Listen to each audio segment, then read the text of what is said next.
मैं मां हूं, धरती मां। हयग्रीव का दुर्भाग्य केवल ये नहीं है कि उसने भगवान विष्णु के आप्त वचनों को, ज्ञान को बंदी बना लिया है। उसका वास्तविक दुर्भाग्य ये है कि वो ज्ञान को इतना निकट पाकर भी ज्ञान से कोई लाभ नहीं उठा पा रहा है। ज्ञान से द्वेष करके कोई स्वयं ज्ञानी नहीं बन सकता। और यह तो हर युग में होगा कि कोई ना कोई वर्ग ज्ञान का मार्ग रोकने का प्रयत्न करेगा। वो ज्ञान और ज्ञानी से घृणा करेगा, पर स्वयं अपने मस्तिष्क को अज्ञान के अंधकार में डूबा रहने देगा। और जब ऐसा होगा तब दैवी शक्तियां उसे किसी न किसी रूप में दंडित अवश्य करेंगी। भगवान विष्णु का भी यही अभियान है। हे प्रभु, अब क्या होगा? आप क्या करेंगे? ब्रह्मापुत्र मनु का क्या होगा? दानव हयग्रीव आपके ज्ञान को नष्ट करने पर तुला हुआ है और भगवान शिव ने पृथ्वी को जलमग्न करने का निर्णय ले लिया है। अब वही होगा देवी जो मेरा वचन है। मैं वचनबद्ध हूं कि जब भी कोई शक्ति मानवता के लिए संकट बनेगी तो मैं उसे अवश्य रोकूंगा। जिस प्रकार सूर्य अपना तेज बांटना नहीं छोड़ सकता, जिस प्रकार एक दीपक अपना प्रकाश फैलाना नहीं छोड़ सकता, उसी प्रकार मैं भी अपने वचन से मुख नहीं मोड़ सकता देवी। अब मेरे प्रथम अवतार का समय आ गया है देवी। मत्स्य अवतार। परित्राणाय साधूनाम विनाशाय च दुष्कृताम धर्म संस्थापनार्थाय संभवामि युगे युगे। मत्स्य अवतार? हां देवी, मैं मत्स्य का रूप धारण करके पृथ्वीलोक पर जाऊंगा। आप पृथ्वीलोक जाएंगे? हाँ महादेवी। और मेरा क्या होगा?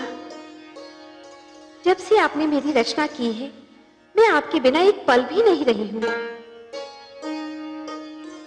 आप ही तो कहते हैं कि मैं आपकी अर्धांगिनी हूं। आपकी बाएं भुजा में मेरा वास है। वामांगी हूं मैं आपकी, और आप मुझे ही छोड़कर जाने की बात कर रहे हैं। हे कमल नयन, मुझ पर दया कीजिए। एक क्षण भी मैं आपसे दूर नहीं रह सकती। हे सर्वश्रेष्ठ, हे नारायण, आपकी लक्ष्मी आपसे दूर नहीं रह पाएगी। दूर तो मैं भी नहीं रह सकता आपसे महादेवी। अपना विष्णु रूप पाते ही मैंने आपकी रचना की थी, तो मैं आपसे दूर कैसे रह सकता हूं? भला पुष्प से सुगंध और सागर से लहर दूर रह सकती है? हमारे एकाकार होने का समय आ गया है देवी।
आपकी संध्या तर्पण का समय हो गया है स्वामी। क्षमा कीजिए, मैंने आपका ध्यान तोड़ दिया। तोड़ने का कार्य तो तुमने कभी किया ही नहीं देवी। तुमने तो जब किया जोड़ने का ही कार्य किया। पहले पहले मेरे जीवन में आकर मेरे बिखरे अस्तित्व को जोड़ा, फिर मुझे संतान देकर मेरे परिवार को जोड़ा, और अब मेरे तप में मेरा साथ देकर मेरी आत्मा को परमात्मा से जोड़ रही हो। कभी कभी सोचता हूं कि तुम्हें यहां साथ लाकर मैंने तुम पर बहुत बड़ा अन्याय किया। अन्याय तो आप ये कहकर कर रहे हैं कि आपने मुझ पर अन्याय किया। जीवन का ऐसा कौन सा सुख है जो मुझे आपसे नहीं मिला? ऐसा कौन सा ऐश्वर्य है जो आपके साथ रहकर मैं नहीं भोग पाई?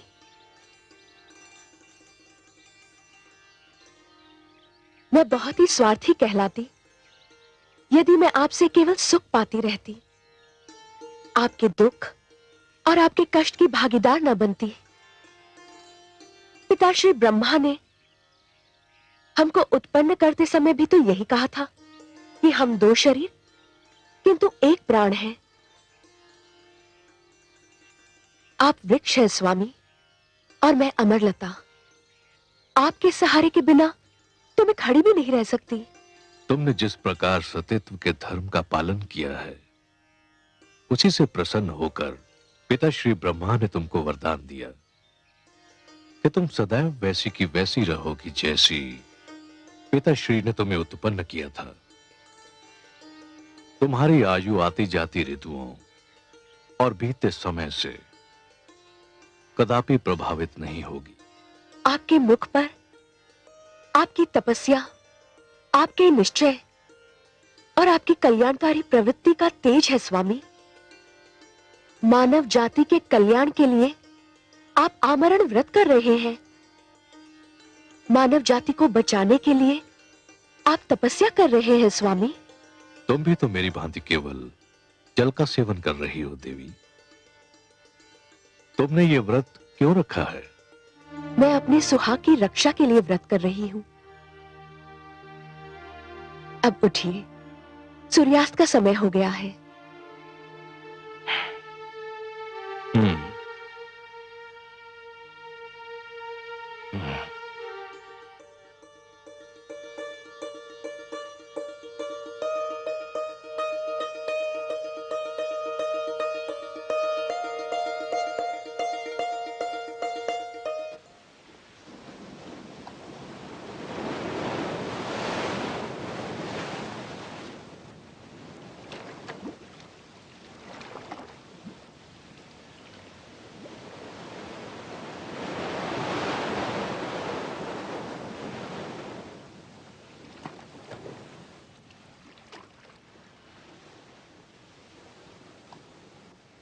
ओम हिरण्यवर्णां हरिणीं सुवर्णरचितस्रज्जां चंद्रां हिरण्मयीं लक्ष्मीं जातवेदो महावः। ठहरिए महाराज। तुम?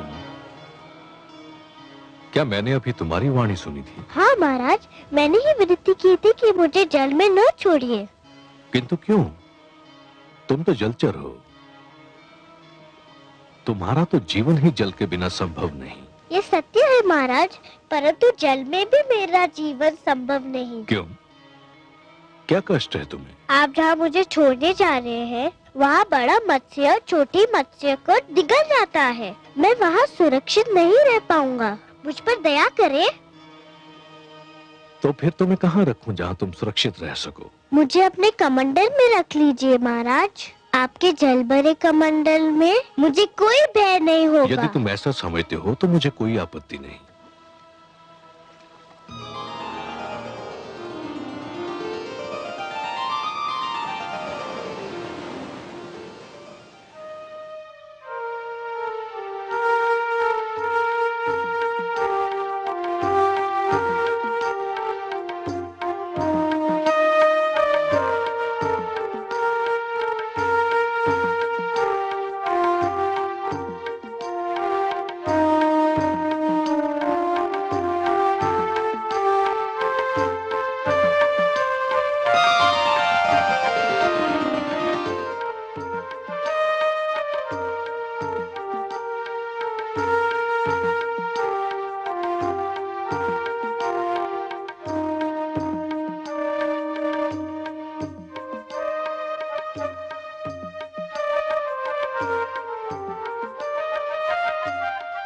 नहीं देवी नहीं, जल मत फेंकना। क्यों स्वामी?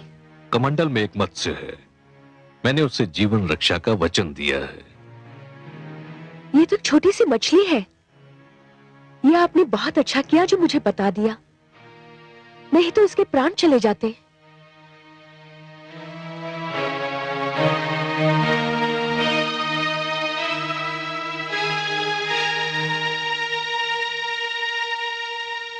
आइए स्वामी, विश्राम करते हैं।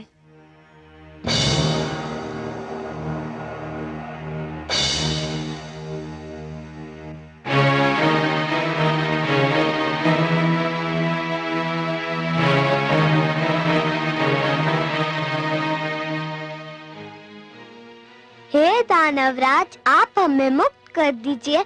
आपने हमें छोड़ दिया तो भगवान विष्णु आपसे बहुत प्रसन्न होंगे। मुझे तुम्हारे विष्णु की कृपा नहीं चाहिए। चुपचाप अपने स्थान पर बैठे रहो, नहीं तो कड़ा दंड दूंगा।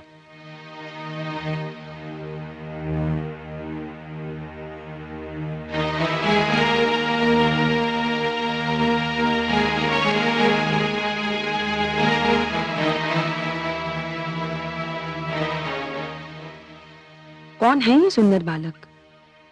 इन्हें किसने बंदी बनाया है? हम भगवान विष्णु के आप्त वचन है माता। दानव हयग्रीव हमारा अपहरण करके हमें यहाँ ले आया है। छोड़ दो इन्हें। मुझे खेद है माता, मैं आपके आदेश का पालन नहीं कर सकता। क्यों? क्यों नहीं कर सकते मेरे आदेश का पालन?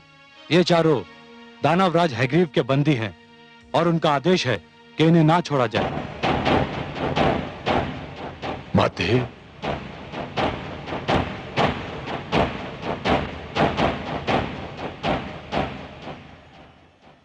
पुत्र, इन बेचारों को क्यों बंदी बनाकर रखा है?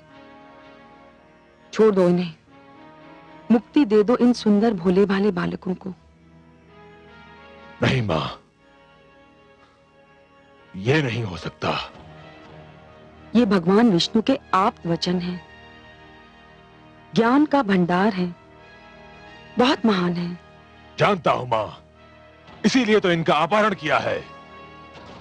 विष्णु ने इन्हें मानव कल्याण के लिए जन्म दिया है, दानव समाज को नीचा दिखाने के लिए रचा है इन्हें। परंतु पुत्र, तू क्या करेगा इनका?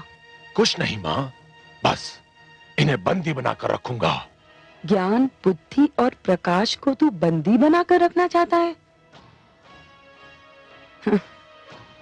मेरी मान, यदि तू इन्हें ले ही आया है तो इनसे कुछ ज्ञान सीख ले, बुद्धि प्राप्त कर ले, इनके प्रकाश से अपने जीवन में उजाला कर ले। मुझे इन वस्तुओं की कोई आवश्यकता नहीं है मां। कैसे आवश्यकता होगी तुझे इन वस्तुओं की? तेरे मस्तिष्क में तो अज्ञान और अहंकार भरा हुआ है। कैसा अभागा है तू? तेरे घर में ज्ञान और बुद्धि के 4 दीपक हैं और तू अंधेरों में भटक रहा है। मां, तुम जब भी आती हो मेरे लिए अब शब्दों का ही उपहार लाती हो। कैसी माता हो तुम? कैसी माता हूं मैं? एक अभागन माता हूं। और कैसी माता हूं मैं? मैं ऐसी माता हूं जिसे उसकी संतान ने एक पल भी सुख नहीं दिया। तुम चाहती क्या हो मां? मैं चाहती हूं कि तू इन्हें मुक्त कर दे। नहीं करूंगा। तो फिर मैं ले जाऊंगी इन्हें अपने साथ। नहीं ले जाने दूंगा। मैं देखती हूँ कौन रोकता है मुझे। मैं रोकूंगा इन्हें।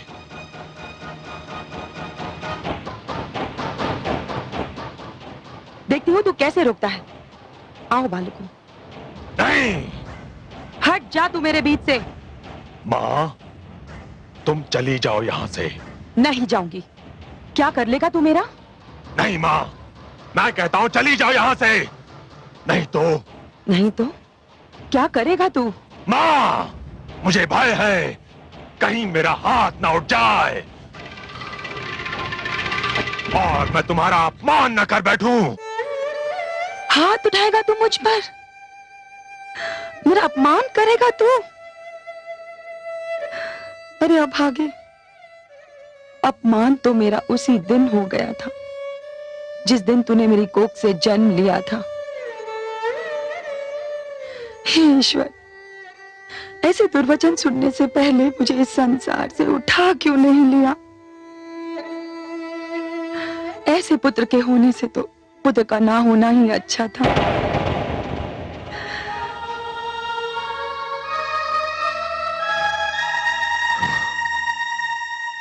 अब तुमने यदि किसी से सहायता मांगी अथवा मांगने की चेष्टा की तो मैं तुम सबको नष्ट कर दूंगा।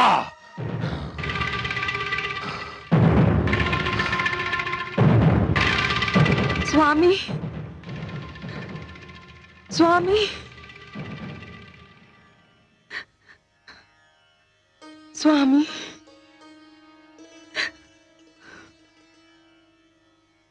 आगे कुछ कहने की आवश्यकता नहीं है देवी। मैं आपकी ये दशा देखकर जान गया हूं कि आप अपने पुत्र हयग्रीव से मिलकर आ रही हैं।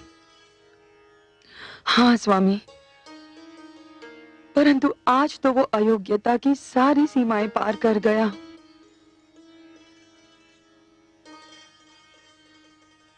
जो किसी सीमा को मानता ही ना हो उस पर यह दोष लगाना ही व्यर्थ है कि वो अयोग्यताओं की सारी सीमाएं पार कर गया। फिर भी क्या किया है उसने? उसने भगवान विष्णु के आप्त वचन 4 वेदों को बंदी बनाकर रखा है। मैंने उन्हें मुक्त कराना चाहा तो उसने मुझ पर हाथ उठाने की धमकी दे डाली। मन में तो आया कि उसे शाप ही दे दूं। तो फिर दे दिया होता। शरीर का जो भाग सड़ जाए उसे काट कर फेंक देना ही उचित होता है। कैसे देती स्वामी? मैं मां हूं, भले एक कुपुत्र की मां सही, परंतु आज मुझे एक बात का ज्ञान अवश्य हुआ है कि कभी कभी मातृत्व भी लज्जा का कारण बन जाता है।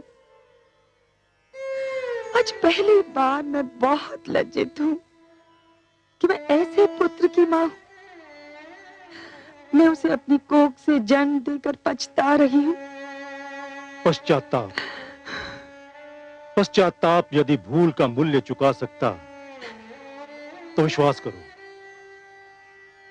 मैं आपके पश्चाताप के साथ अपना पश्चाताप भी जोड़ देता। परंतु जिस प्रकार वर्षा ऋतु बीत जाने पर बीज बोने से कोई लाभ नहीं, उसी प्रकार हमारा पश्चाताप करना भी व्यर्थ है। कैसी अभागन हूं मैं। जानती हूं हयग्रीव के इस दुष्कर्म का क्या परिणाम होगा, फिर भी कुछ नहीं कर सकती। कुछ नहीं, कुछ नहीं। शांत हो जाइए। सब कुछ भगवान विष्णु पर छोड़ दीजिए। वो जो भी करेंगे उचित ही होगा, न्याय के अनुकूल होगा। शांत हो जाइए।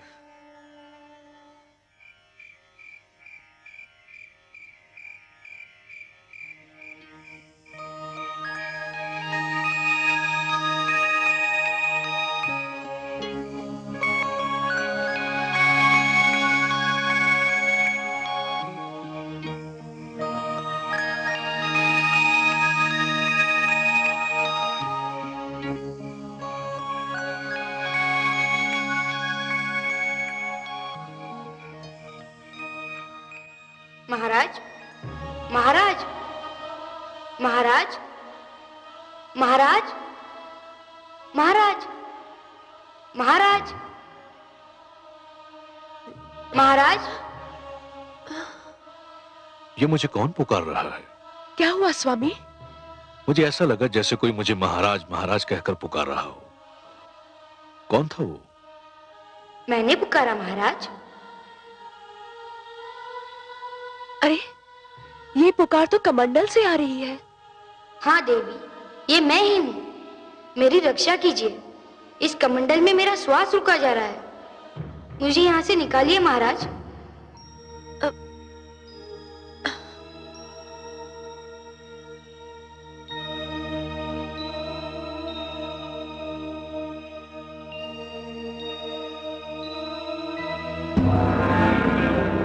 अरे मत्स्य का आकार तो कमंडल के बराबर हो गया है। मुझे अनुमान नहीं था कि कोई जलचर एक ही रात्रि में इतना बड़ा हो जाता है। इस कमंडल में तो इसका श्वास घुट जाएगा। मैं इसे बाहर के जलाशय में छोड़ आता हूं, इसे वहां चैन मिल जाएगा।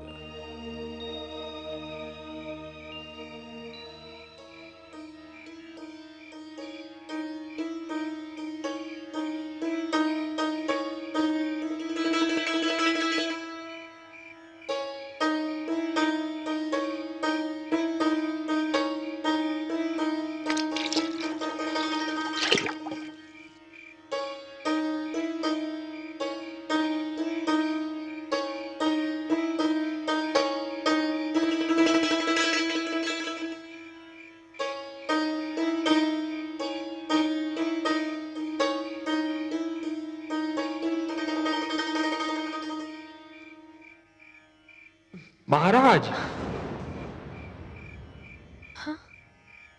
महाराज,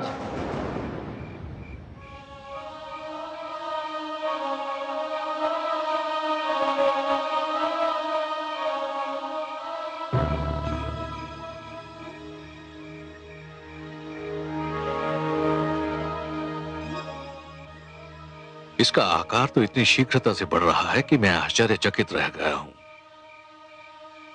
मैंने किसी मत्स्य को एक ही रात्रि में इस प्रकार बढ़ते नहीं देखा है। स्वामी, क्या ये मत्स्य है? मुझे तो शंका हो रही है कि ये मत्स्य नहीं कुछ और ही है। अरे कुछ नहीं है देवी, संसार में ऐसे चमत्कार तो होते ही रहते हैं। यह भी ईश्वर का कोई चमत्कार होगा। आप चिंता मत कीजिए। तो अब आप इसे कहां ले जाएंगे? इसका आकार इतनी शीघ्रता से बढ़ रहा है कि सागर के अतिरिक्त इसका कोई स्थान नहीं हो सकता। मैं इसे ले जाकर सागर में छोड़ दूंगा। अब इसे किसी बड़े मत्स्य या जीव जंतु का भय नहीं है।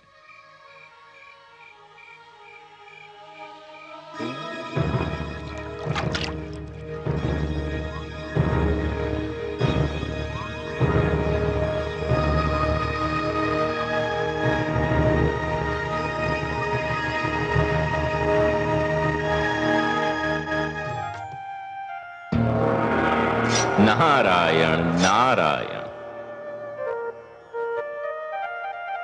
प्रणाम पिताश्री, बारंबार प्रणाम। आयुष्मान भव। आओ पुत्र, उचित समय पर आए तुम। तुम्हें ज्ञात है सृष्टि में क्या होने वाला है? हां पिताश्री, मुझे ज्ञात है कि सृष्टि में क्या होने वाला है, और मुझे यह भी ज्ञात है कि सृष्टि में जो होने वाला है वो आपके ही परामर्श का परिणाम है। तुम सत्य कहते हो पुत्र, परंतु सृष्टि के प्रति मेरे मन में प्रेम भी तो है। स्वाभाविक है पिताश्री, नितांत स्वाभाविक है। आप सृष्टि के रचयिता हैं, सृष्टि आपकी रचना है, और रचयिता का अपनी रचना से प्रेम होना स्वाभाविक है। फिर मेरी चिंता भी तो स्वाभाविक है पिताश्री, आपकी चिंता स्वाभाविक है, किंतु पिताश्री धरती का विनाश नहीं हो रहा है। धरती केवल जलमग्न हो रही है, और वह भी इसलिए कि वह स्वच्छ हो जाए। पिताश्री, हर युग में धरती को स्वयं अपने आप को स्वच्छ करना होगा। पट्टी पर जब कोई नया लेख लिखा जाता है तो पुराने लेख को पोंछना ही पड़ता है। सूर्य का प्रकाश समेटने के लिए आकाश को चांद तारों की चादर लपेटनी ही पड़ती है। धरती को महान आदर्शों के लिए तैयार करने के उद्देश्य से मानव जाति का यह कर्तव्य बनता है कि वह संकुचित विचारधारा को हटा दे। यदि यह कार्य मानव स्वयं कर ले तो देवताओं को हस्तक्षेप करने की कोई आवश्यकता नहीं, किंतु यदि मानव यह परिवर्तन नहीं ला सकता तो देवी शक्तियों को हस्तक्षेप करना ही पड़ता है, जो आप कर रहे हैं। जानता हूं पुत्र, पर जिस धरती को स्वच्छ करने के उद्देश्य से जलमग्न होना है, उस पर मेरा पुत्र मनु भी तो है। मुझे चिंता है कि मनु का क्या होगा। ओह, तो भ्राता मनु की चिंता ने आपको व्याकुल कर रखा है। प्राणियों की रचना करते करते आप स्वयं मोहग्रस्त हो गए। नारायण नारायण। पिताश्री, माना कि पुत्र मोह की भावना को नकारा नहीं जा सकता, बड़ी स्वाभाविक सी बात है ये। किंतु पिताश्री, पुत्र मोह मानव दुर्बलता का लक्षण है। देवता इन भावनाओं से ऊपर हैं। आपके लिए तो संपूर्ण मानव जाति संतान के समान है। फिर आप किसी एक की चिंता क्यों कर रहे हैं? आपने भगवान शिव को जल प्लावन करने का परामर्श देकर अपना कर्तव्य निभाया। भगवान शिव आपका परामर्श मानकर अपना धर्म निभा रहे हैं। अब इस जल प्लावन से किसको बचाना है, कैसे बचाना है और कितना बचाना है, यह आप मेरे लक्ष्मी नारायण पर छोड़ दीजिए। पालन करता तो वही हैं। धन्य हो पुत्र, धन्य हो। तुम्हारी तर्क संगत बातों ने मेरे मन का बोझ हल्का कर दिया। यह सत्य है कि अंधकार कितना भी घना क्यों न हो, एक नन्हा सा दीपक उसे दूर करने के लिए पर्याप्त है। तुम्हारे तर्क ने भी इसी प्रकार मेरी चिंता और आशंकाओं को दूर कर दिया। संसार यदि तुम्हें महानतम तथा सर्वोत्तम मार्गदर्शक कहता है तो उचित ही कहता है। अपने परम पूज्य पिताश्री की चिंता दूर करके मैंने केवल अपना पुत्र धर्म निभाया है। मुझे आपकी सेवा करने का अवसर मिलता रहे, यही मेरी कामना है।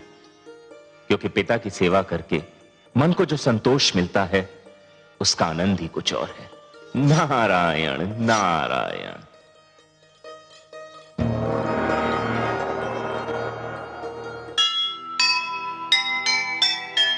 अपना धर्म निभाइए, ममता से मुख मोड़। नारायण के हाथ है जग रक्षा की डोर। चिंता मुक्त हुए पिता, ज्ञानी का सुन ज्ञान। नारद जैसे पुत्र पर क्यों न करे अभिमान, क्यों न करे अभिमान।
ये क्या हो रहा है भगवान?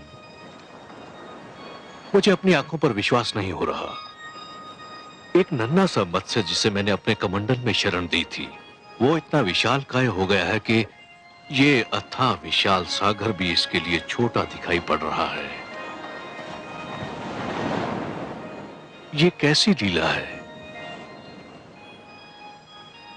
ये साधारण मत्स्य हो नहीं सकता। मुझे बताइए, आप कौन हैं? मैं आपके दर्शन के लिए व्याकुल हूं। मुझे दर्शन दीजिए प्रभु।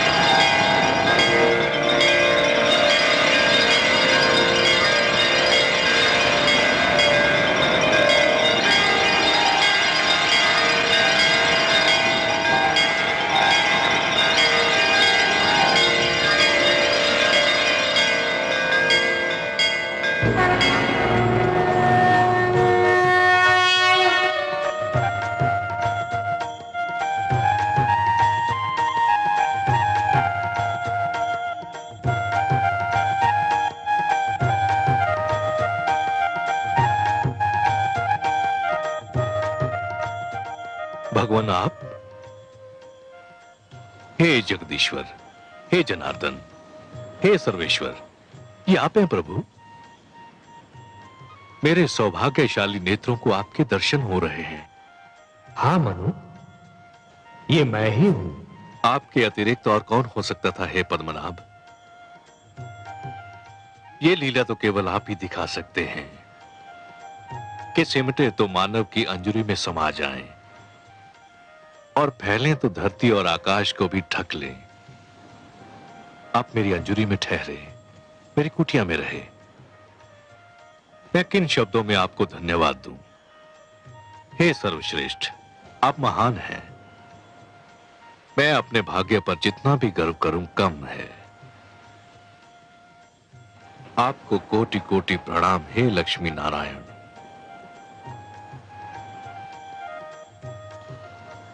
पर क्षीर सागर को छोड़कर धरती पर आकर उसे पावन करने का क्या भेद है दीनदयाल? हे मनु, मानव कल्याण की जिस चिंता के कारण तुमने आमरण व्रत कर रखा है, उसी चिंता ने मुझे भी पृथ्वी पर आने के लिए विवश कर दिया। अब मेरी बात ध्यान से सुनो। आपकी मधुर वाणी सुनने के लिए मैं सिर से पांव तक कान बना हुआ हूं प्रभु। ब्रह्मा के परामर्श पर भगवान शिव इस धरती को स्वच्छ करना चाहते हैं। उन्होंने धरती को जलमग्न करने का निर्णय कर लिया है। आने वाली अमावस्या को आकाश से ऐसा वज्रपात होगा कि कानों को ध्वनि सुनाई नहीं देगी। ऐसी वर्षा होगी मनु कि मानो लगेगा कि आकाश में छेद हो गया। जल का एक रेला आएगा और यह धरती गहरे जल में डूब जाएगी। मैं तुम्हें डूबने से बचाना चाहता हूं मनु। मैं आपकी कृपा और अनुकंपा को कैसे धन्यवाद दूं? परंतु हे जगदीश्वर, जब समस्त धरती ही डूब जाएगी, मानव जाति ही नष्ट हो जाएगी, तो मैं अकेला बचकर क्या करूंगा? हे मनु, जीवन मानव से महानतर है। मानव को मृत्यु आ सकती है, परंतु जीवन कभी नहीं मरता। जिस प्रकार एक डाली से एक पुष्प टूटता है परंतु वहीं से दूसरा पुष्प भी फूटता है, उसी प्रकार जहां एक जीवन का अंत होता है, वहीं पर दूसरा जीवन प्रारंभ होता है। एक पीढ़ी चली जाती है परंतु वहीं दूसरी पीढ़ी पहली पीढ़ी के स्थान को रिक्त नहीं रहने देती। यही जीवन की परंपरा है। तुम इसी परंपरा को अक्षुण्ण रखोगे, तुम इसी परंपरा को जीवित रखोगे। यही मेरा उद्देश्य है। आपके आदेश का पालन तो मेरा परम धर्म है प्रभु।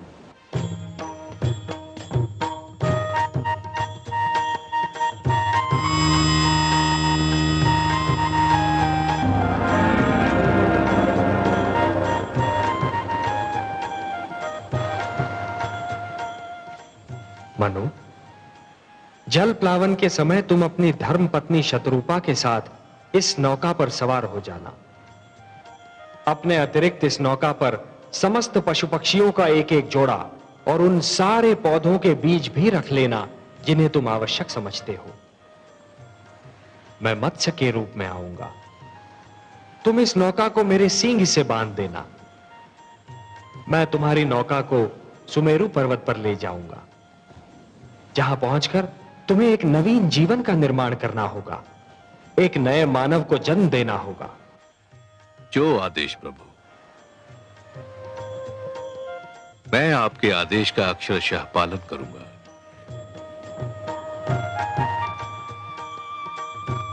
तथास्तु।